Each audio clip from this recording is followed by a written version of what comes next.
How do I get that cool indie guitar sound like Mac DeMarco? What gear does Jens use?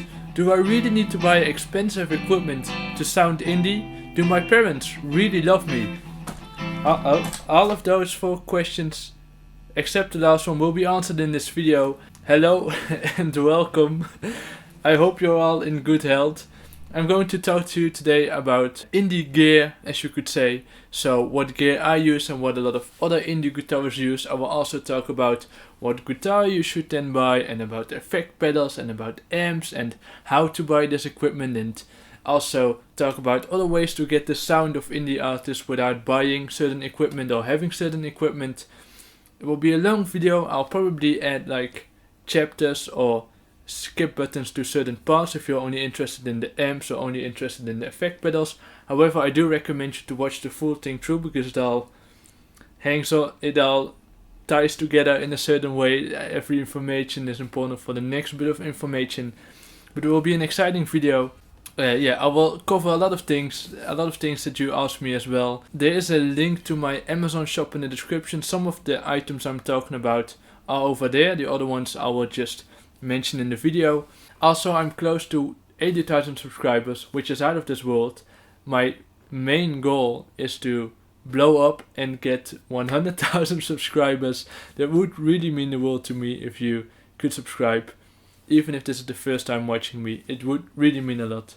Because then when I reach 100,000 subscribers, I'm finally happy for the rest of my life. How about that? So first of all, when I'm talking about indie music, I'm mainly talking about bedroom pop, indie jazz, however you like to call it. Mainly the music that I do on my channel as covers. So Mac DeMarco, Gus Dapperton, Boy Pablo, Pumbi Perit, Rex Orange County, also King Cruel. So it's quite a broad genre, but I hope you know what I'm talking about. So first of all, let's talk about the guitars that a lot of indie artists use. These guitars are used by a lot of artists besides indie music artists, but you will see it a lot in indie music. And those are basically Stratocasters, Telecasters, Jazzmasters, and sometimes a Jaguar. I myself have a Jaguar. It's a American Original 60 series. So then you know that I get that question quite a lot. That's the guitar. I also have a Les Paul model over here, and also an acoustic guitar. I have a video where I talk about those guitars. I'll link that in the description. But yeah, those guitars I just talked to you about are used a lot. I'm not entirely sure why. I mean, the guitars sound very nice, but they're also quite, especially the Stratocaster, it's quite a lightweight guitar, so that's really useful with live performance. It's difficult to explain exactly what the sound of these guitars are. I can let you hear it, of course, because I have one myself that's a bit similar to the ones used in indie music.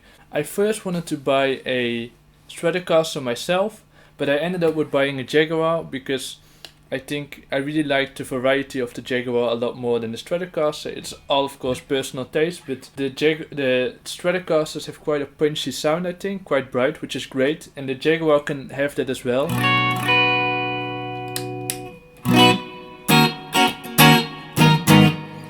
Like that, but it also has this more warm,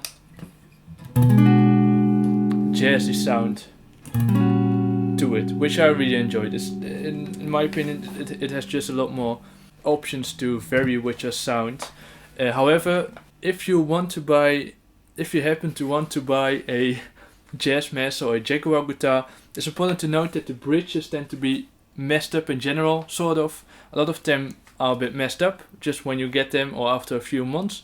So a lot of times you have to replace it with a different bridge, what I had to do as well, which is quite costly, so that's quite unfortunate about these guitars. But still, I'm very happy about the sound of the guitars.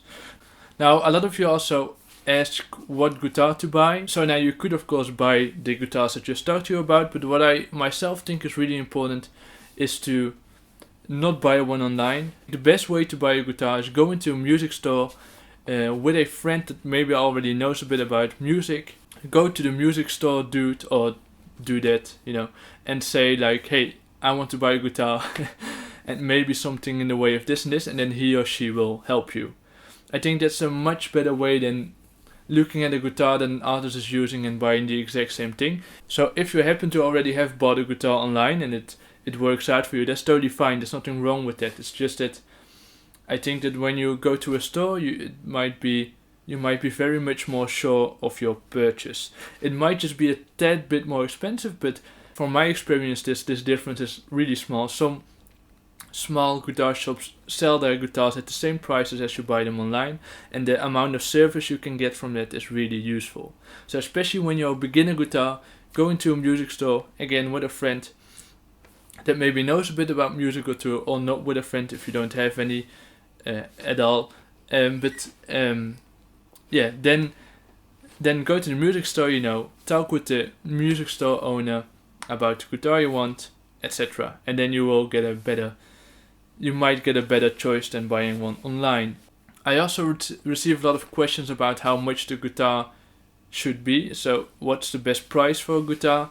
That's really difficult to say. I talked about this with some music store owners, or one actually, but he said that it's not really easy to say, oh well, starting from $200 or something, because there's a huge variety in price quality between guitars. So there are guitars for $150, maybe $200 that are really great for a beginner, but there are also $250 guitars that are just really shitty. So therefore, it's important to go, well, not really shitty, but just not as good as it should be. So therefore, going to a music store is really important, I think. I think especially going to maybe smaller music stores might be a good idea, because especially when you're a beginner, you can make clear that that's the store you want to go to in the future again, and therefore they want to keep you as a customer, so you get a bit of discount, etc. So yeah, but it's really difficult to give a certain price. My guitar teacher said starting from $250. I think my beginner guitar was around 80 or 100, no, maybe $200 or something like that, with an amp, like a really shitty amp, my electric guitar, and it was just not too good to guitar, I must say. But then this Les Paul model that I bought was, I think, around $300 or $250, and it is a really good guitar. I'm not bragging, but just saying like price quality wise. So looking into smaller brands might be a good idea as well, and therefore also smaller music stores, I think. So yeah, that's just from my personal experience and from what I looked up. It also really depends on how much you can spend, of course. If you can spend a lot of money, then I don't think there's something wrong with buying a more expensive guitar from around like $300 to $500. But if you're a beginner, I think between $200 and $300 might be a good bet. But again, it's huge. It's like extremely dependent on the brand and stuff like that. I don't recommend you to buy an extremely expensive guitar in the beginning, because you might not enjoy playing it that much, and it's just not worth it, I think. Especially when you're a beginner, hearing the difference between a $1,000 guitar and a $400, $300 guitar is just not really that easy, I think, and of much importance in the beginning. So yeah, because like this Fender that I bought, which is a lot more expensive than the other ones I have, I've really bought the guitar after 10 years, which is maybe a bit too much. You can also buy one earlier, but it's just also something I had to save for a long time. So yeah, don't think that you have to buy an extremely good guitar to sound good. It's all dependent on other factors. And again, go to a music store and you will get helped. Also, check if the music store that you want to go to is well reviewed, and or maybe you have a friend that went there and that was happy with the results. So there's something to look out for as well. So now let's talk about amplifiers, about amps.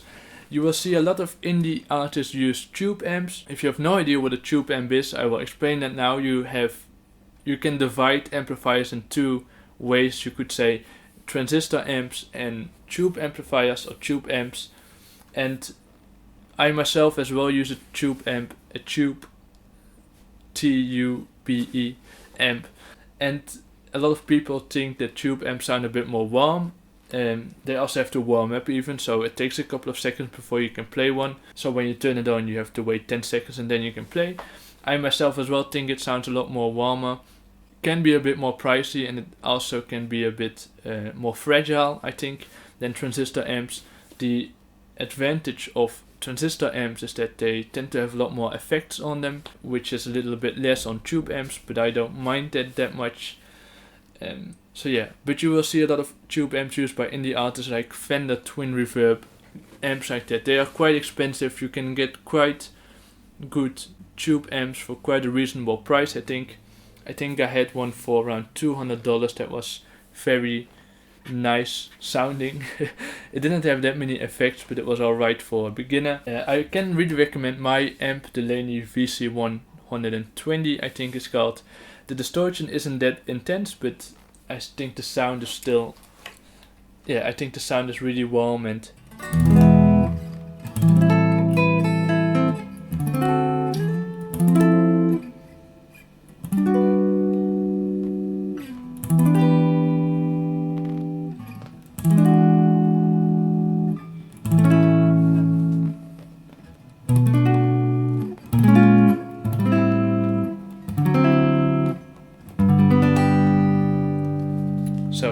just a small sample. Yeah, so those are the type of amps that are used by indie guitars. So as I said, a lot of Fender tube amps I see around, but again, you don't need to buy an expensive tube amp to sound like them. I do get a lot of questions as well on my amp settings. I don't do anything weird with my amp settings. I think all the knobs are like around average, so my middle and my treble and my bass is all around the middle, so 4 to 6. I do put a little of reverb on my amp quite sometimes because I really like the inbuilt reverb on my amp. I said in my last video where I talk about my gear that you should put it around 10, like at max. That's just way too much. I don't know why I said that. Most of the time around 5 to 6 of 10 is alright. There are some songs that are played with a lot of reverb, so then putting your reverb to the max might be a good idea, but usually it's not a great idea. So now we're going to talk about pedals that are used by a lot of indie artists. You will find a lot of indie artists use a chorus pedal or a flanger pedal or flange pedal. I don't know what's the exact way to say it, but flange. And I can show you how that sounds like. I have a chorus pedal, a Super Boss CH1 I use. Normally without a chorus pedal my guitar sounds like this. But with the chorus pedal it sounds like this.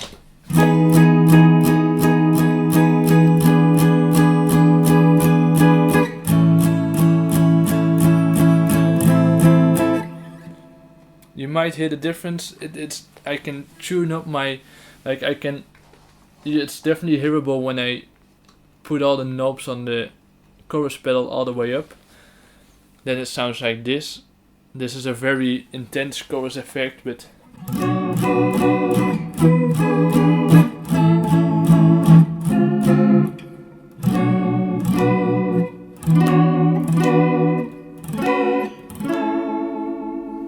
a very wavy effect. I think there is quite a bit of difference in how intense the chorus pedals are used by indie artists. So some of them put all the knobs up like this, where you get a very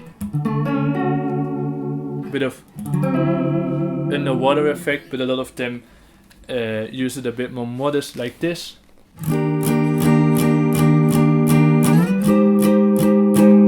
Like that. Yeah, you can hear this pedal quite vividly in Boy Pablo songs and as well as some Gus Dapperton tunes as well. Yeah, chorus pedals are used a lot in flanger pedals. What's interesting, this sound is created really by adding a second layer of your sound on top of what you're playing. So what I mean by that is, without a chorus pedal it's just an E plate, so, but with the chorus pedal you might hear it a bit, there are two E's played, so it really copies the sound and adds another layer to it, like a choir, chorus, choir, big brain. Anyways, and it creates this wavy and wobbly effect, you could say, because as well as in a choir, in two guitars playing the exact same thing, the second guitars are always a bit more late, always a bit more, slightly a bit out of tune, and that's what the chorus pedal recreates. So it really creates a second layer of guitar the exact same thing that you're playing, but then really a couple of milliseconds later and a bit more out of tune. So therefore you have this bit of sort of wavy out of tune effect. So of course these pedals are not only used by indie artists, also by other bands like the Smiths. I don't think is that indie? I don't know, but a lot of artists use these type of effects. It's quite a popular effect, chorus pedals, I think. So the next pedal that is used by Poon Reaperit, not so much by other indie artists I think, but I do think it's a great way to help you to learn to play the guitar, and also a great way to create songs, is the looper pedal. I myself use a Ditto X2 looper. It's not that I can specifically recommend that one, because it's sometimes working a bit funky and not in a good way. That might be because I was using the wrong power source for quite some time, but yeah, it's still a great looper pedal I think. But yeah, it's a great device, you could say, to learn to play the guitar. You can create songs with it, you can add layers to your sound. It's also a great way to learn to improvise. For example, you can just play something on the looper, so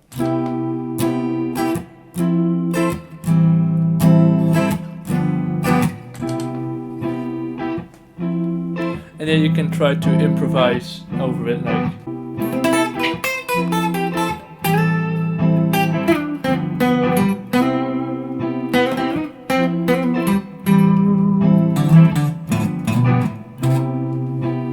something like that. But yeah, it's a great way to also to make songs, especially when you don't have a band or any friends like me.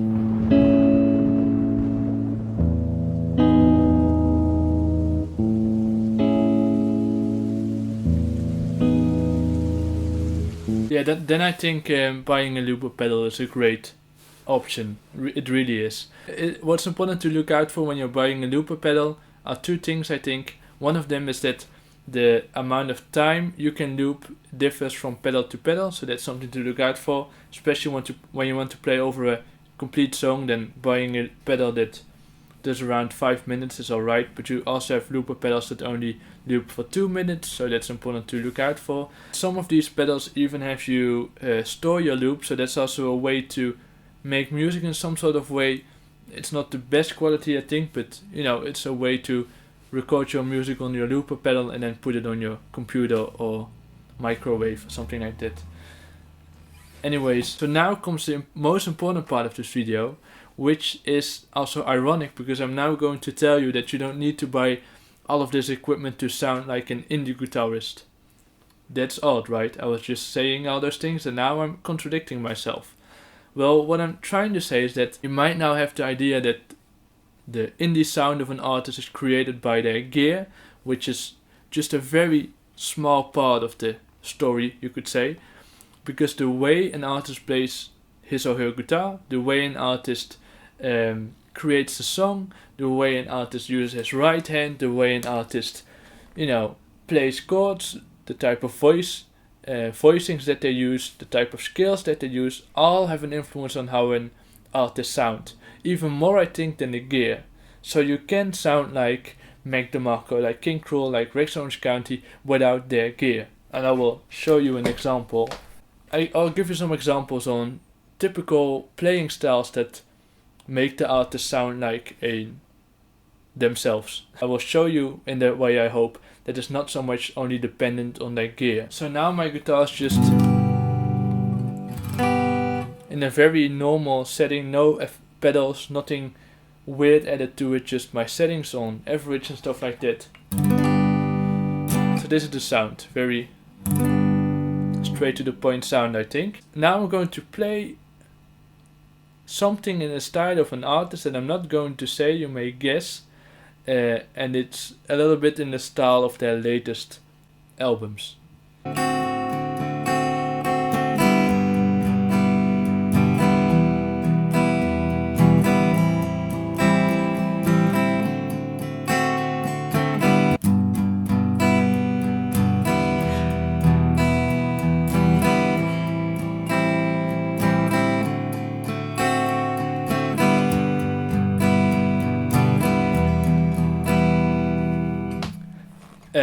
I hope you guessed it. It's sort of in the style of Mac DeMarco's latest 2 albums, and the reason for that is not because I have certain gear, but because I'm playing the chords in a bassy way by playing the bass notes a lot and then doing sometimes an upstroke and using a G chord, which he does a lot, and using a D7 as well, and then doing like an open hit on the strings without putting my fingers on the strings. So in between, that all has an influence on how an artist sounds. Now another example I will use is this. You can as well again guess what artist is playing. So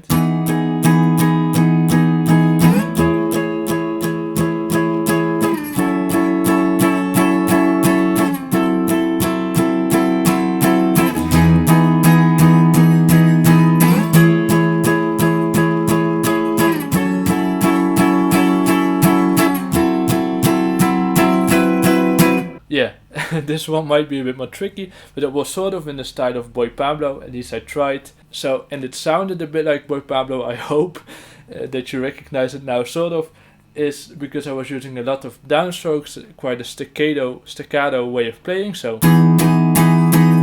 quite straight to the point, and using a lot of chords on the A string, and using chords higher on the neck as well, like this A chord, and also adding in a diminished chord, which you will see Boy Pablo do as well. So, but now if I also add the Boy Pablo pedal, you could say, so the chorus pedal,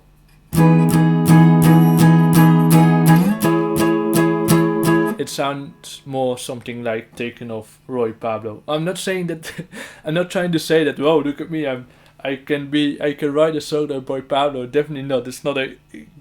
It's not brilliant what I just wrote, but it's just, I'm trying to explain to you how, the sound of an artist comes about. So, and it's not so much about the gear, more about the way of their style of playing. I could give you other examples as well. If you would like me to talk more about specific artists and how they play their guitar, I could do that. That would be an interesting video, I think. So then I would just, talk about how Mac DeMarco plays the guitar and stuff like that, so analyzing a certain artist.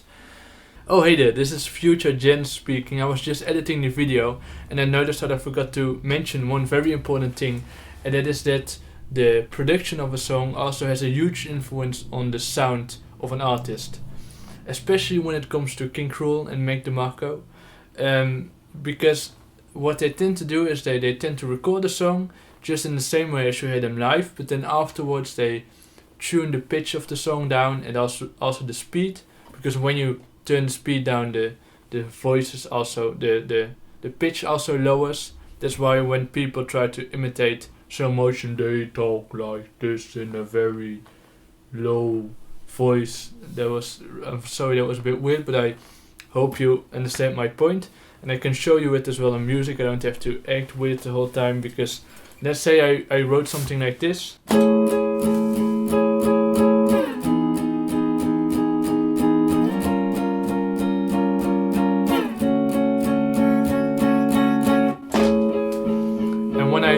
Slow it down, it sounds like this.